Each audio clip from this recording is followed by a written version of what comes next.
সাত দিয়ে আর মাছ ঢাকতে পারবেন না। ঢাকা বিশ্ববিদ্যালয়ের শিক্ষার্থীরা, ঢাকা বিশ্ববিদ্যালয়ের নারীরা জানে আপনারা কারা, আপনারা কিভাবে কি করছেন, কিভাবে নারীদের হুমকি দিচ্ছেন। তাদের গুপ্ত কার্যক্রম গুপ্ত ভাবেই চালিয়ে যাচ্ছে। কিন্তু তাদেরকে বলতে চাই যে আপনারা যে গুপ্ত কার্যক্রম চালাচ্ছেন, আপনাদের রূপ কিন্তু আর গুপ্ত নেই।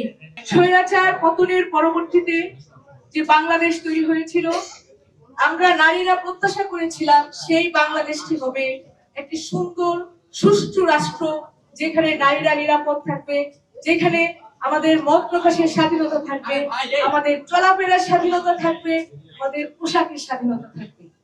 যে রাষ্ট্রটি গঠিত হবে সাম্য, মানবিক মর্যাদা এবং সম অধিকারের ভিত্তিতে।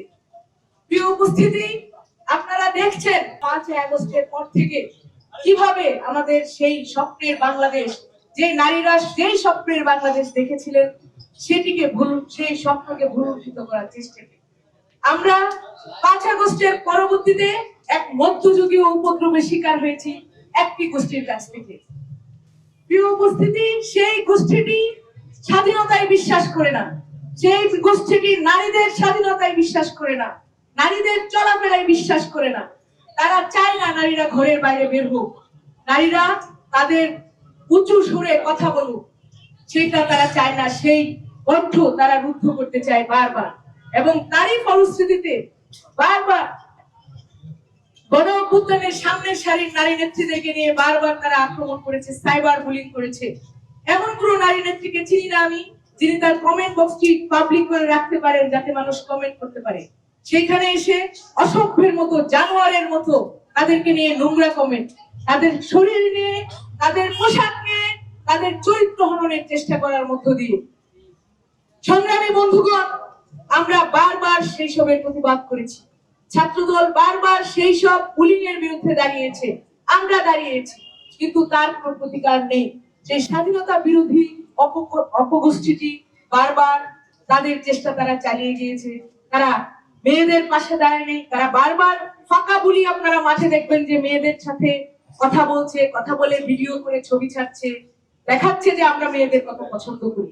কিন্তু আদতে তারা কি চায় সেটি গতকালকে ঘটনা থেকে স্পষ্ট হয়ে গেছে। প্রিয় উপস্থিতি, গতকালকে একটি ঘটনা ঘটেছে, আপনারা সবাই জানেন। ফাহমিদা আলম নামের এক প্রার্থী, তিনি রিট করেছিলেন নিষিদ্ধ ঘোষিত ছাত্র লীগের বিভিন্ন নেতা কর্মীদের প্রার্থিতার বৈধতার চ্যালেঞ্জ করে। সেই ঘটনার প্রেক্ষিতে হাইকোর্ট ডিভিশন থেকে ডাকসুকে স্থগিত করা হয়েছিল, ডাকসু ইলেকশনকে। পরবর্তীতে সেই রায়কেও স্থগিত করা হয়েছে, কিন্তু ঘটনাটি আসলে সেই জায়গায় থেমে থাকেনি। ফাহমিদা আলমের রাজনৈতিক মতামত, তার চিন্তা ভাবনা কোনটাই আমাদের আলোচ্য বা বিবেচ্য বিষয় নয়, কিন্তু তিনি একজন নারী, এবং সেই তার নারীত্বের উপর আক্রমণ করে যে ঘটনাটি ঘটেছে, তাকে গণধর্ষণের হুমকি দেওয়া হয়েছে, সেটি অত্যন্ত নিন্দনীয় এবং গর্হিত আচরণ।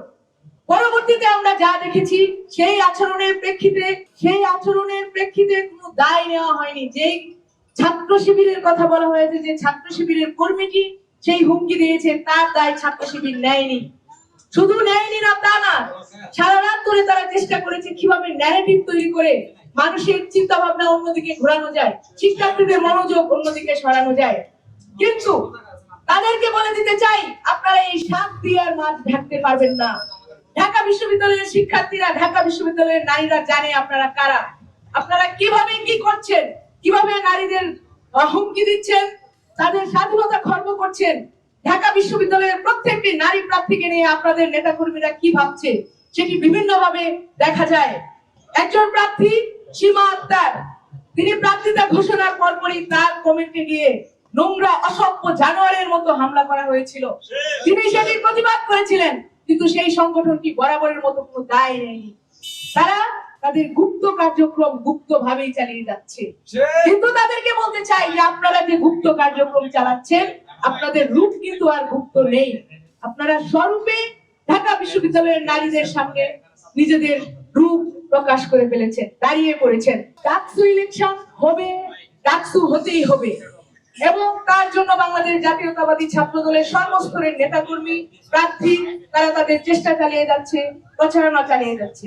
যে অপগোষ্ঠীটি নারীদের আক্রমণের মাধ্যম দিয়ে নারীদেরকে হেনস্থা করে ডাকসুকে বন্ধ করতে চায়, তাদের উদ্দেশ্য বলে দিতে চায় যে আপনারা সেটি পারবেন না। যেই ঢাকা বিশ্ববিদ্যালয়ের প্রশাসন একদিন পার হয়ে যাওয়ার পরেও ঢাকা বিশ্ববিদ্যালয়ের ডাকসু ইলেকশনের একজন নারী প্রার্থীর নিরাপত্তা দিতে পারেনি, এখন পর্যন্ত সেই ধর্ষণ হুমকিকারীর কোনো ব্যবস্থা নিতে পারেনি, আমি সন্দেহ প্রকাশ করছি সেই প্রশাসনের অধীনে ডাকসু কতটুকু নিরপেক্ষ হবে। প্রিয় সাংবাদিক বন্ধুগণ, আপনাদেরকে সেই ব্যাপারে সজাগ থাকতে হবে। আমি একই সাথে এই রাষ্ট্রের দায়িত্বহীনতার ব্যাপারেও কথা বলছি। এমন একজন উচ্চশিক্ষিত নারী, তাকে হুমকি দেওয়ার মাধ্যমে তারই সহপাঠী যে জঘন্য দৃষ্টান্ত স্থাপন করেছে, সেই দৃষ্টান্তের পরে রাষ্ট্র কি ব্যবস্থা নিয়েছে, প্রশাসন কি ব্যবস্থা নিয়েছে? কোনো ব্যবস্থা নেয়নি। আজকে উপস্থিত ঢাকা বিশ্ববিদ্যালয়ের নারী শিক্ষার্থীদের পক্ষ থেকে আমি বলতে চাই, অতি দ্রুত ব্যবস্থা নেওয়ার মাধ্যমে আপনারা নারীদের অধিকার ফিরিয়ে নিয়ে আসুন। এই অপগোষ্ঠী, স্বাধীনতার বিরোধী গোষ্ঠীর হাত থেকে নারীদেরকে রক্ষা করুন, বাংলাদেশকে রক্ষা করুন। আমরা কোনো ধরনের মৌলবাদ, ধর্ষক, নিপীড়ক এই ধরনের হুমকির মুখে থাকতে চাই না। নারীরা আমরা নিরাপদে পদচারণা করতে চাই। যখনই দেখি কোনো নারী দৃশ্যমান রাজনীতিতে আগাই যাচ্ছে, তো নারীর ক্ষমতায়ন বাড়তেছে, তখনই তাদেরকে এই ধরনের বিভিন্ন ব্লেমিং দিয়ে তাদেরকে পিছিয়ে রাখা হচ্ছে। আমার সমস্ত মেয়ে এবং আমরা যারা আছি, যারা আন্দোলন এবং রাজনীতির সাথে আছি, ডাকসুর সাথে এখন আছি, আমরা তো আগে প্রচুর রকমের এরকম সাইবার বুলিং এর শিকার হতাম, কিন্তু ডাকসু কেন্দ্রিক এই বিষয়টা আরো অনেক বেশি বেড়ে গেছে। এই যে আলী হোসেন একটা মাত্র উদাহরণ, এর বাইরেও আমরা দেখি যে এরকম অসংখ্য আলী হোসেনের অস্তিত্ব আমাদের পুরো ঢাকা বিশ্ববিদ্যালয়ে বিদ্যমান, আমাদের পুরো বাংলাদেশে বিদ্যমান। আপনারা যদি এখন এই লাইভের নিচের কমেন্ট সেকশন গুলোতে যান, দেখবেন যে আমাদের প্রত্যেকটা নারীর বিরুদ্ধে কিরকম কথা হচ্ছে, এবং এই কথাগুলো দেখার পরে আপনাদের মনে হবে বাংলাদেশের নিরাপত্তা আসলে কোথায়, মানুষ জাতির নিরাপত্তা আসলে কোথায়, একজন মেয়ের নিরাপত্তা আসলে কোথায়। আপনারা প্রশ্ন তোলেন, এখনো আমাদের অনেক সময় আছে। ডাকসু কেন্দ্রিক আমরা যারা নারীরা আছে, আমরা আসলে আতঙ্কগ্রস্ত। মাত্র 13% যখন নারী একটা ডাকসুর মতো জায়গায় ইলেকশনে অংশগ্রহণ করে, এটা বাংলাদেশের জন্য লজ্জার। কেন এখানে 100% এর জায়গায় মাত্র 13% নারী এখানে অংশগ্রহণ করবে?